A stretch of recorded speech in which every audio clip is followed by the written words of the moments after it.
Hello everyone, admirable education में आप सभी का स्वागत है। हम लोग मनोविज्ञान की क्लास में अब आगे बढ़ रहे हैं। इसके पहले मैंने मनोविज्ञान का परिभाषा, उसके जितने भी कालखंड थे उसके बारे में मैंने बताया था, उसकी उत्पत्ति कहाँ से हुई, उसके संप्रदाय कौन कौन से थे, इसके बारे में मैंने बताया है। अब आज की जो क्लास स्टार्ट हो रही है शिक्षा मनोविज्ञान से स्टार्ट हो रही है। तो इसके बारे में एक सिंपल जानकारी हम लोग ले लेते हैं। कुछ परिभाषाएं हैं, किसने क्या कथन दिया है शिक्षा मनोविज्ञान के बारे में, ये भी हम लोग जानेंगे। तो सबसे पहले तो शिक्षा मनोविज्ञान है क्या। जैसा कि मैंने पिछली बार बताया था, मनोविज्ञान क्या है? मन का विज्ञान, जो वर्तमान समय में व्यवहार का विज्ञान माना गया है। इसमें सबसे पहला कथन जो दिया है वो दिया है, मनोविज्ञान के सिद्धांतों को शिक्षा के क्षेत्र में लागू करना ही शिक्षा मनोविज्ञान है। यानी जो मनोविज्ञान है, जो व्यवहार का विज्ञान इसमें है, उसे किसी शिक्षा में अगर हम लोग यूज करते हैं तो वो शिक्षा मनोविज्ञान कहलाता है। इसका कॉलसेनिक के अनुसार शिक्षा मनोविज्ञान का जन्म प्लेटो से हुआ है। शिक्षा मनोविज्ञान का जन्म प्लेटो से हुआ है। ये स्टेटमेंट कभी कभी पूछ देता है एग्जाम में, सीटेट के चाहे यूपीटेट के एग्जाम में चाहे रीट के एग्जाम में, ये पूछ देगा। तो इसके लिए एक शॉर्टकट ट्रिक आप लोग याद सकते हैं, कॉल और प्लेट, ये दोनों एक cup plate, call plate, cup plate, cop plate, ये सब चीज़ें थोड़ा सा आप बनाइएगा अपने माइंड में। एक छोटा सा ट्रिक याद करिए, कॉल सैनिक यानी कॉल और प्लेट, कॉल प्लेट याद कीजिएगा। अगर कभी आएगा कि कॉलसेनिक के अनुसार मनोविज्ञान का जन्मदाता किसे माना जाता है, तो वहाँ ऑप्शन आएगा, तो सीधे आपके माइंड में चलेगा कप प्लेट यानी कॉलसेनिक और प्लेटो। दूसरा देखते हैं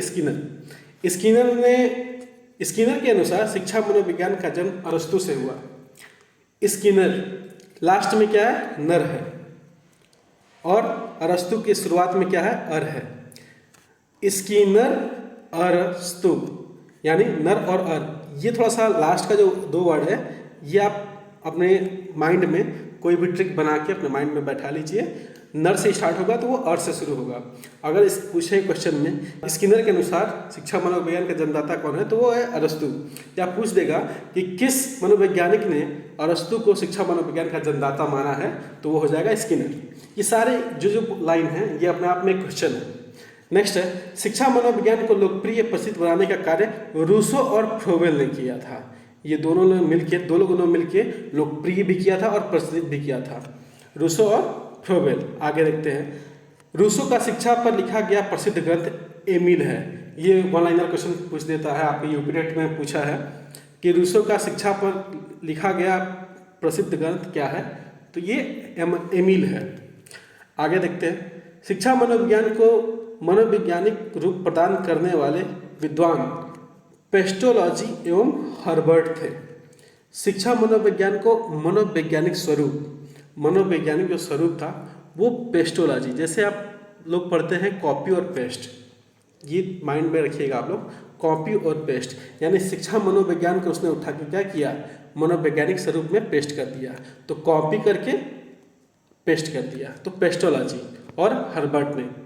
नेक्स्ट है, आधुनिक शिक्षा मनोविज्ञान का जन्म अमेरिका में 1900 ईस्वी में हुआ, तो 1900, ये याद रखिए आप लोग। नेक्स्ट है, शिक्षा मनोविज्ञान को एक अलग विषय के रूप में मान्यता 1920 में अमेरिका में मिली। तो ये सारी चीज़ें जो भी स्टार्ट हुई वो अमेरिका से ही स्टार्ट हुई, और जो मान्यता है वो 1920 में मिला। नेक्स्ट है, अमेरिकन साइकोलॉजिकल एसोसिएशन अमेरिका द्वारा 1940 में शिक्षा मनोविज्ञान पर सबसे पहले शोध कार्य प्रारंभ किया गया। ये जो भी शोध काम हुआ वो 1940 में सबसे पहले स्टार्ट किया गया। आगे का जो टॉपिक है उसमें हम लोग शिक्षा की परिभाषा के बारे में जानेंगे कि शिक्षा होता क्या है। शिक्षा अंग्रेजी भाषा के शब्द एजुकेशन का हिंदी रूपांतरण है। इसका इंग्लिश जो वर्ड है वो यहाँ शिक्षा को एजुकेशन बोलते हैं, जो लैटिन भाषा के एडुकेटम शब्द से बना है, जिसका अर्थ है निहित शक्तियों का विकास करना। ये वर्ड याद रखिएगा, एग्जाम में पूछ देगा कि एजुकेटम का शाब्दिक अर्थ क्या है, तो निहित शक्तियों का विकास करना। कोई भी शिक्षा आदमी क्यों लेता है? आपके अंदर के जो गुण हैं, जो क्वालिटी हैं, जो आपके अंदर की शक्तियाँ हैं वो बाहर दिखें। आपके अंदर कोई भी क्वालिटी है, कोई मैथ में अच्छा है, तो उसे अगर मैथ पढ़ाया जाए तो मैथ में बहुत आगे चला जाएगा। तो ये कार्य शिक्षा करता है। आप आगे देखते हैं, शिक्षा संस्कृत के शिक्ष धातु से बना है, जिसका अर्थ है सीखना। ये सब तो जो भी तैयारी कर रहा होगा उसको सबसे पहले पता चला होगा, हिंदी में ही बोलते हैं शिक्षा, संस्कृत के शिक्ष धातु से लिया गया है, जिसका अर्थ है सीखना। नेक्स्ट है, प्लेटो के अनुसार शिक्षा से अभिप्राय है वह प्रशिक्षण जिसके द्वारा बालकों में सद्गुण की मूल प्रवृत्तियों और इस हेतु आदतों के निर्माण से है। ये प्लेटो का स्टेटमेंट है। स्टेटमेंट बेस्ड क्वेश्चन एक जरूर पूछता है आपके एग्जाम में, तो ये चीज़ ध्यान रखिएगा आप लोग।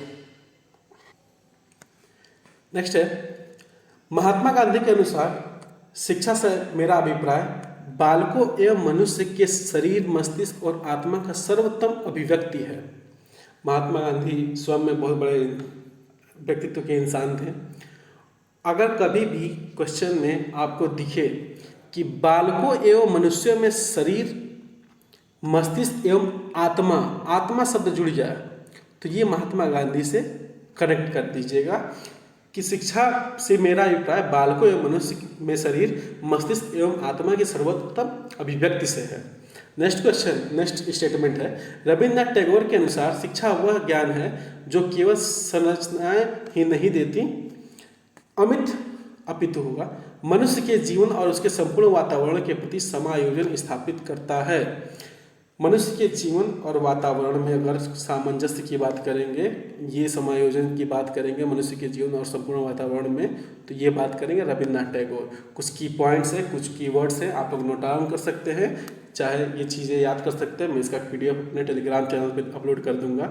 नेक्स्ट है, जॉन लॉक के अनुसार जिस प्रकार पौधे का विकास कृषि के द्वारा होता है, उसी प्रकार मनुष्य का विकास शिक्षा के द्वारा होता है। लॉक, जॉन लॉक, ये दो वर्ड है, जॉन लॉक। जिस प्रकार पौधे का विकास कृषि के द्वारा, पहला वर्ड जॉन, दूसरा उसी प्रकार मनुष्य का विकास शिक्षा के द्वारा। तो अगर दो बार ये दिया है, विकास कृषि के द्वारा और विकास शिक्षा के द्वारा, तो जॉन लॉक दो वर्ड है और दो स्टेटमेंट ये भी है, पौधों का विकास कृषि के द्वारा और विकास शिक्षा के द्वारा, ये दोनों चीज याद रखिएगा। नेक्स्ट है, अरस्तु के अनुसार स्वस्थ शरीर में स्वस्थ मस्तिष्क का निवास ही शिक्षा है। ये बहुत पुराना स्टेटमेंट है, बहुत ही एग्जाम में कॉमन ये है। अगर कोई भी स्टेटमेंट नहीं समझ में आएगा तो ये स्टेटमेंट आपके सामने रहेगा। सिंपल, स्वस्थ शरीर में स्वस्थ मस्तिष्क का निवास होता है, यह अरस्तु ने बोला था। इसके अलावा विवेकानंद के अनुसार शिक्षा वह प्रक्रिया है जिसके द्वारा मनुष्य अपनी अंतर्निहित शक्तियों का विकास करता है। आपके अंदर की जो शक्ति है, अगर उसके बारे में बोला जाए तो विवेकानंद जी बहुत कम उम्र में प्रकांड विद्वान थे, बहुत कम उम्र में इनकी मौत भी हो गई। ये अपने विद्वता की आखिरी चरण तक पहुंच चुके थे। लोग कहते हैं कि इनकी विद्वता इतनी ज़्यादा थी कि इनके समक्ष उम्र दराज लोग भी सामने खड़े नहीं होते थे। इनका जो शिकागो सम्मेलन में जो इन्होंने स्पीच दिया था वो वर्ल्ड फेमस हुआ और वो आज भी हम लोग के लिए प्रेरणादायी है। तो अगर अंतर्निहित शक्तियों का विकास की बात किया जाए तो ये विवेकानंद ने कहा था। नेक्स्ट है, पेस्टोलॉजी के अनुसार मानव की आंतरिक शक्तियों का स्वाभाविक सामंजस्य, पूर्ण एवं प्रगतिशील विकास ही शिक्षा है। मनुष्य के आंतरिक शक्ति का स्वाभाविक सामंजस्य, यहाँ देखिएगा, सामंजस्य पूर्ण एवं प्रगतिशील, सामंजस्य पूर्ण एवं प्रगतिशील विकास ही शिक्षा है। एक लॉजिकल चीज़ है। क्या है लॉजिक? सामंजस्य बनाना अपने प्रगतिशील विकास के प्रति। तो लॉजिक से इसको करेक्ट कीजिए, लॉजिक को। तो सामंजस्य पूर्ण एवं प्रगतिशील विकास, ये पेस्टोलॉजी ने दिया था। महात्मा गांधी ने मातृभाषा शिक्षण का सूत्र दिया। इसे 3 भाग में बांटा, 3H, जिसे हृदय, सिर और हार्ट, हेड एंड हैंड, इन 3 में डिवाइड किया उन्होंने। इसका मतलब इनका तात्पर्य ये था कि किसी बच्चे का जो विकास हो, जिसका शिक्षण हो, वो उससे उसका शारीरिक, मानसिक और बौद्धिक विकास हो, शारीरिक, मानसिक और बौद्धिक विकास हो। इसको 3S इन्होंने रिलेट किया था।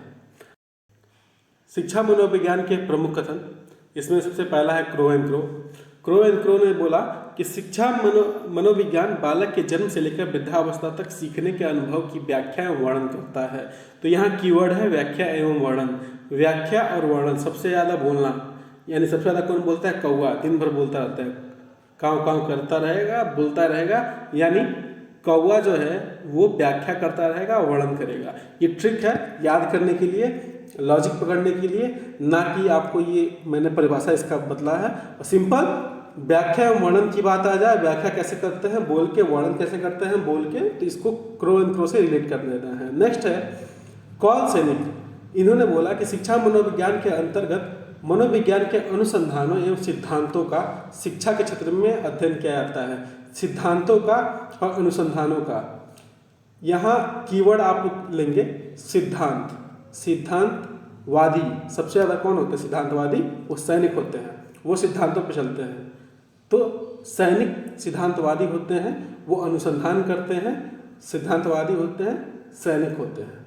तो इन चीज़ों को, इन तीनों को, शब्द को आप रिलेट कीजिए। कॉल सैनिक यानी कोई सिद्धांतों के साथ अनुसंधान करेगा वो सैनिक होगा। नेक्स्ट है प्रोफेसर HR भाटिया। इन्होंने शैक्षणिक पर्यावरण में किसी विद्यार्थी या व्यक्ति के व्यवहार के अध्ययन को ही शिक्षा मनोविज्ञान कहा है। किसी विद्यार्थी या व्यक्ति के व्यवहार को, इन्होंने प्रोफेसर HR भाटिया ने बैटरी परीक्षण किया था। इन्होंने भाटिया का बैटरी परीक्षण आगे पढ़ेंगे, आपको आएगा।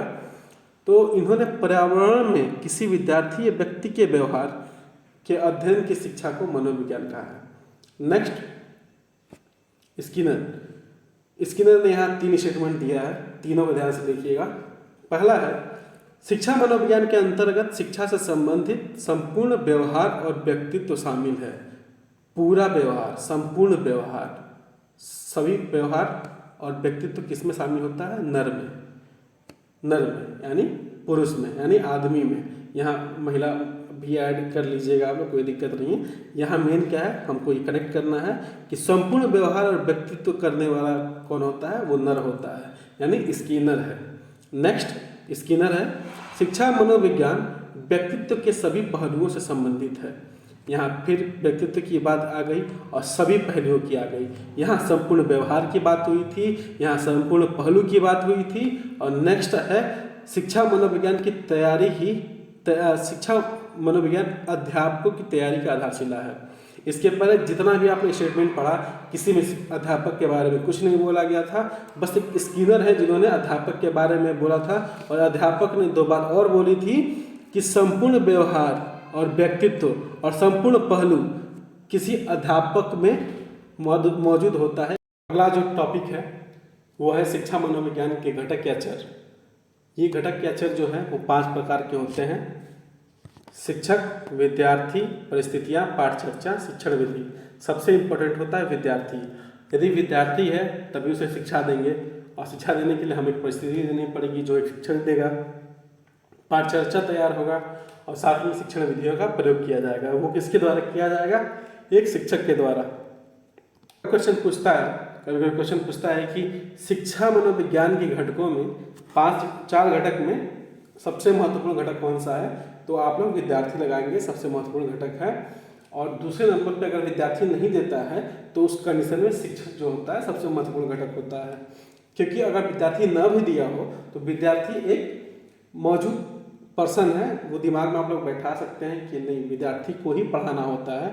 विद्यार्थी को पढ़ाने के लिए हमें शिक्षक की जरूरत पड़ेगी, पाठ्यचर्चा बनेगा, शिक्षण विधियाँ बनेगा, और महत्वपूर्ण चीज़ है पाठ्यचर्चा। परिस्थितियाँ, ये परिस्थितियाँ कैसी हैं? अगर बच्चा किसी दबाव में है तो वो चीज़ें नहीं सीख पाएगा। नेक्स्ट है इस 5 घटकों में विद्यार्थी सबसे महत्वपूर्ण है, ये जो मैंने आपको बताया था। अगला टॉपिक है शिक्षा मनोविज्ञान का क्षेत्र। अब शिक्षा मनोविज्ञान का क्षेत्र क्या क्या है, कहाँ तक इसका प्रयोग है, ये भी देख लेते हैं। बालक की अभिवृद्धि व विकास का अध्ययन। आगे इसके बाद जो नेक्स्ट चैप्टर स्टार्ट होगा बाल मनोविज्ञान, उसमें वृद्धि, विकास, इन सब चीज़ों के बारे में बताया जाएगा। वृद्धि से क्या तात्पर्य है, यानी जो शरीर का वृद्धि है।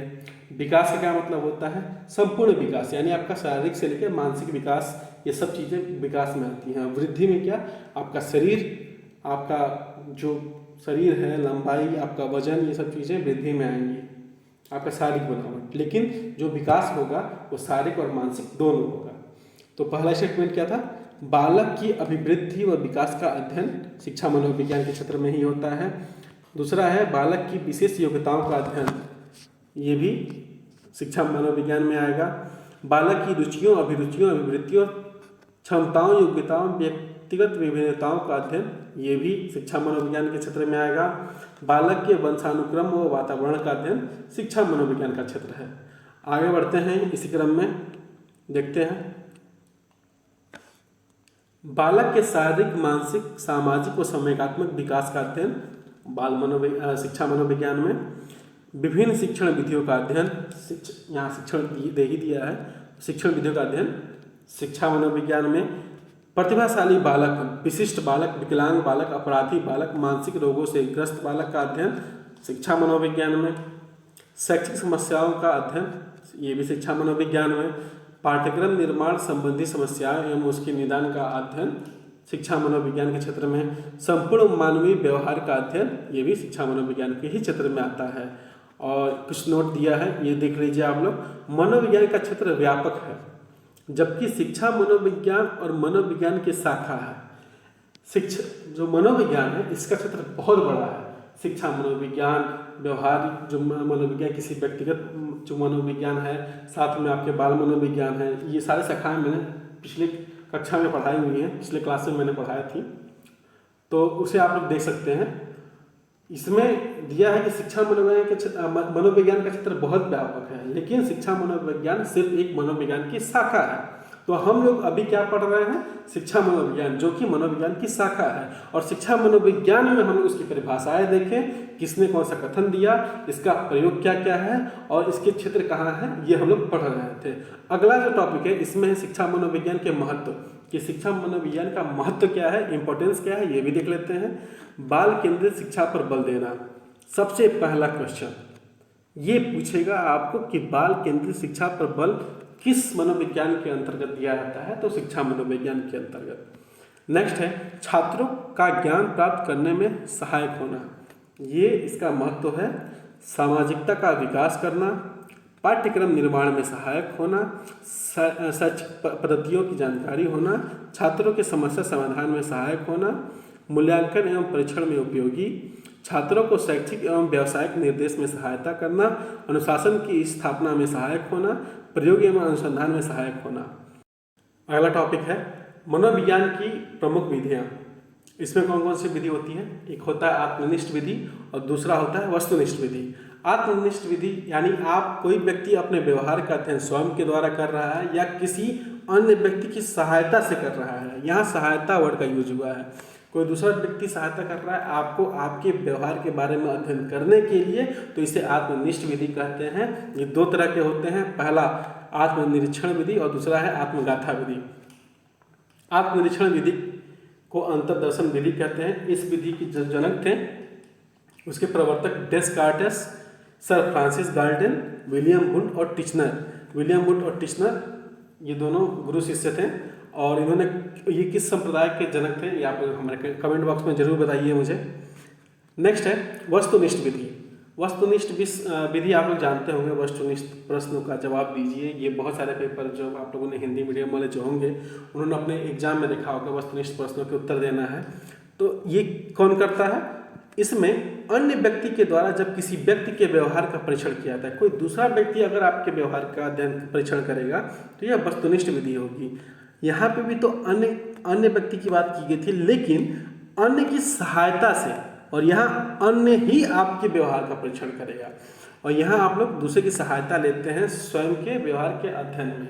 ये दोनों में अंतर याद रखिएगा, छोटा सा कॉमन फैक्टर है। अगर थोड़ा सा मिस्टेक हुआ आप गलत आंसर करके चले जाएंगे। नेक्स्ट है आप इसमें देख लेते हैं ये कई इनके भाग जो हैं वो कौन कौन से हैं। पहला है प्रयोगात्मक विधि। प्रयोगात्मक विधि के जनक जो थे विलियम वुड थे। सबसे पहले मैंने जो आपको बताया था, इन्होंने प्रयोगशाला का लिविंग शहर में प्रयोगशाला बनाया और मनोविज्ञान को एक अलग रूप दिया, जो कि पहले दर्शन शास्त्र का भाग हुआ करता था। और बाद में जब इन्होंने प्रयोगशाला खोला तो लोगों को पता चला कि जो मनोविज्ञान है इसका हम लोग प्रयोगात्मक विश्लेषण भी कर सकते हैं, यानी मनोविज्ञान में हम लोग प्रैक्टिकल भी कर सकते हैं। दूसरा है जीवन इतिहास विधि। जीवन का जो इतिहास है ये टाइडमैन। नेक्स्ट निरीक्षण विधि। निरीक्षण विधि देखना। उपचारात्मक विधि, किसी को देख के उसका उपचार करना, उसके विकारों का उपचार करना, ये उपचारात्मक विधि है। अगला है विकासात्मक विधि। इसके बाद मनोविश्लेषणात्मक विधि सिगमंड फ्राइड ने दिया था। मनोविश्लेषणवाद के जनक सिगमंड फ्राइड को बोलते हैं। मनोविज्ञान विश्लेषणात्मक विधि के जनक सिगमंड फ्राइड को बोलते हैं। मनोविश्लेषणात्मक विधि के जनक सिगमंड फ्राइड को बोलते हैं। ये क्वेश्चन मोस्ट इंपॉर्टेंट है, आप लोग इसको इम्पोर्टेंट कर लीजिए और 2-4 बार जब इसे याद करिएगा तो ये चीज़ें आपको याद हो जाएंगी। नेक्स्ट है तुलनात्मक विधि। व्यवहारों की तुलना की जाती है किसी और से। सांख्यिकीय विधि स्टैटिक, यानी आपके व्यवहार का एक सांख्यिकी में उसका एक वर्णन किया जाएगा कि आपका व्यवहार कैसा है। इसके बाद आता है परीक्षण विधि, उसके बाद आता है साक्षात्कार विधि जो इंटरव्यू कहलाता है, और लास्ट आता है प्रश्नावली विधि। ये प्रश्नावली विधि के जनक जो हैं वो सुकरात ने इस विधि को प्रसिद्ध किया। सुकरात और वुडवर्थ, ये मोस्ट इम्पॉर्टेंट ये भी है, ये आप लोग मार्क कर लीजिए। प्रश्नावली विधि के जनक किसे बोलते हैं? सुकरात, वुडवर्थ, विलियम वुड और डिक्शनर। अगर ये 4 ऑप्शन दिए होंगे तो आप सुकरात पे मारेंगे। यदि सुकरात और वुडवर्थ दोनों दिया तो सुकरात पे ही मारेंगे। यदि सुकरात नहीं होता है तो उस कंडीशन में आप लोग वुडवर्थ यहाँ पे मार्क करेंगे। तो प्रश्नावली विधि के जनक सुकरात और वुडवर्थ हैं। नेक्स्ट आत्मनिरीक्षण विधि। ये आत्मनिरीक्षण विधि जो मैंने यहाँ पे बताया था, इसके बारे में जो आत्मनिरीक्षण विधि, इसके बारे में आप लोग जानते हैं क्या क्या है। आत्मनिरीक्षण विधि क्या क्या है, उसमें उसी को आत्मनिष्ठ विधि भी बोलते हैं। इस विधि के समर्थक John Locke, Descartes, Francis Galton माने जाते हैं।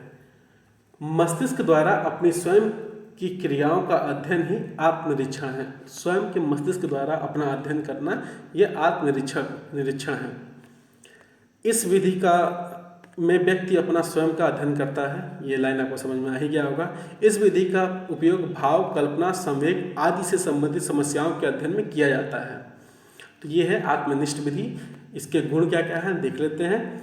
अपने आप की जानकारी प्राप्त करना, समय और स्थान की समस्या नहीं होती है आत्मनिरीक्षण विधि करने में।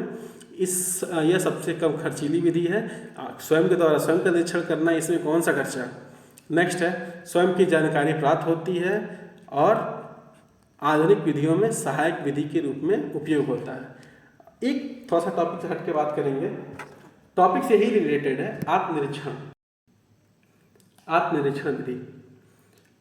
इस विधि में जो हमारे साधु संत हैं वो स्वयं का निरीक्षण करते हैं, यानी अपने आत्माओं के बारे में, अपने जानकारी, अपने व्यवहार के बारे में, अपने गुणों के बारे में जानकारी प्राप्त करते हैं कि मैं कैसा हूँ, मैं इस धरती पर क्यों जन्म लिया हूँ, मेरा यहाँ आने का औचित्य क्या है।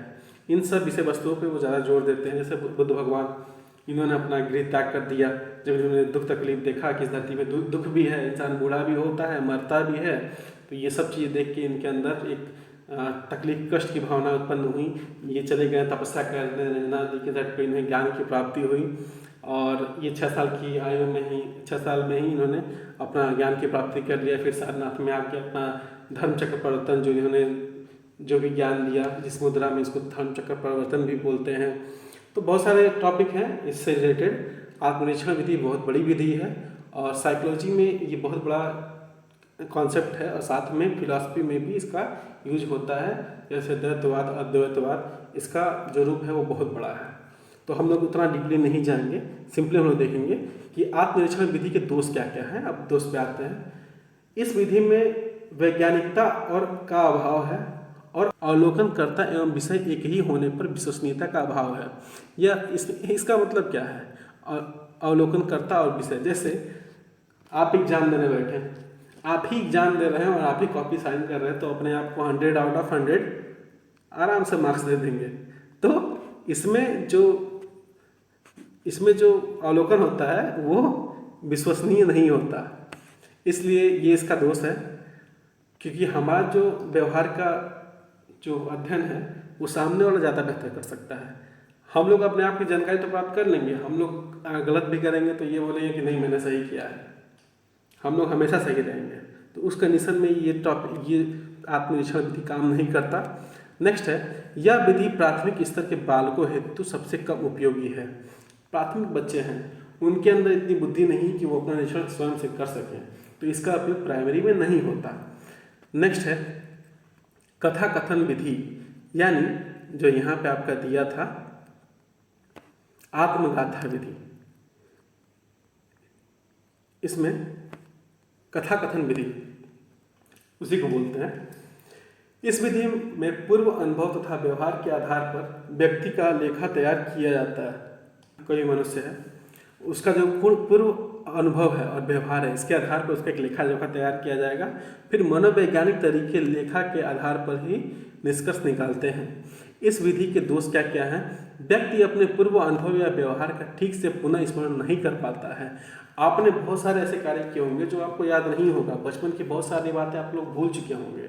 तो अगर आपसे कोई भी चीज़ बोला जाए कि आप ये चीज़ें आप अपने पीछे की मेमोरी को रिकॉल कीजिए, तो हम लोग 100 में मैक्सिमम 5% to 10% ही रिकॉल कर पाएंगे। बाकी जो भी कॉन्सेप्ट है वो माइंड में ही रह जाएगा, आप भूल चुके होंगे। तो इस कंडीशन में ये इसका दोष है। और नेक्स्ट क्या है? ऐसी स्थिति में वह अपनी ओर से कुछ जोड़कर कह देगा। जैसे मैंने बोला कि आप जब भी अपना स्वयं का निरीक्षण करेंगे तो आप आउट ऑफ 100 में 100 लेके आएंगे। आप कभी गलत हो ही नहीं सकती। आपका आत्मा कहता है कि मैं कभी गलत नहीं हूँ। तो ये आत्मनिरीक्षण का विधि का इसका कोई भी ये सबसे बड़ा दोष है। उसी तरह कथा कथन में भी स्वयं अगर आपके बारे में पूर्व अनुभव के बारे में पूछा जाएगा तो आप लोग उसमें मिर्च मसाला लगा के बढ़ा के कोई भी बात बताएंगे, अपने बारे में बड़ाई करना स्टार्ट कर देंगे। तो वही बोला है, कुछ जोड़कर आप कह देंगे जिससे परिणाम विश्वसनीय प्राप्त नहीं होता। आप अपनी बड़ाई इतना बढ़ चढ़ के कर देंगे कि सामने वाले को लगेगा कि ये आप झूठ बोल रहे हैं। या अगर आपको सामने वाला जानता है, नहीं जानता, तो कहेगा बहुत बढ़िया है, ये तो बहुत अच्छा आदमी है। तो इसका जो परिणाम है वो विश्वसनीय नहीं होगा। नेक्स्ट देखते हैं वस्तुनिष्ठ विधि। ये हम लोग कल के टॉपिक में, कल की क्लास में करेंगे। आज के लिए बस ये रखते हैं, आत्मनिष्ठ विधि और वस्तुनिष्ठ विधि, और साथ में शिक्षा मनोविज्ञान क्या है, उसकी परिभाषाएं कौन कौन किसने किसने क्या क्या दिया, उसके क्षेत्र क्या क्या हैं, और महात्मा गांधी का स्टेटमेंट आप लोग याद रखिएगा, विवेकानंद का स्टेटमेंट और स्किनर का स्टेटमेंट। ये 3 स्टेटमेंट बहुत पूछता है एग्जाम में। साथ में शिक्षा मनोविज्ञान के घटक कौन कौन से हैं ये भी याद रखिएगा। जो क्वेश्चन मैंने बताया था, शिक्षक विद्यार्थी परिस्थितियाँ, पाठ्यचर्चा और शिक्षण विधियाँ, इसमें सबसे इम्पोर्टेंट कौन सा है? विद्यार्थी। इसमें जो इसके क्षेत्र हैं इसके बारे में, और शिक्षा मनोविज्ञान के महत्व क्या क्या हैं ये भी देख लीजिएगा। और मनोविज्ञान की प्रमुख विधियों में सबसे पहला जो था आत्मनिष्ठ विधि और दूसरा है वस्तुनिष्ठ विधि। तो आत्मनिष्ठ विधि में 2 टॉपिक आता है, एक आत्मनिरीक्षण विधि, एक आत्मगाथा या कथा जो आप लोगों ने पढ़ा विधि। ये 2 तरह की विधियाँ होती हैं। आत्मनिरीक्षण विधि वो होता है जिसमें आप स्वयं के द्वारा स्वयं का अध्ययन करते हैं, और कथा गाथा में क्या होता है कि आपके पूर्व ज्ञान के आधार पर कोई दूसरा व्यक्ति आपका सहयोग करता है आपके व्यवहार को जानने के बारे में, जो विश्वसनीय नहीं होता। तो आज के लिए इतना ही। धन्यवाद। लाइक करिए, शेयर कीजिए, कमेंट कीजिए, और उम्मीद है आपको क्लास अच्छी लगी होगी। किसी प्रकार की त्रुटि हो या किसी प्रकार की कोई कमी हो तो कृपया आप इनबॉक्स में जरूर कमेंट करें। धन्यवाद।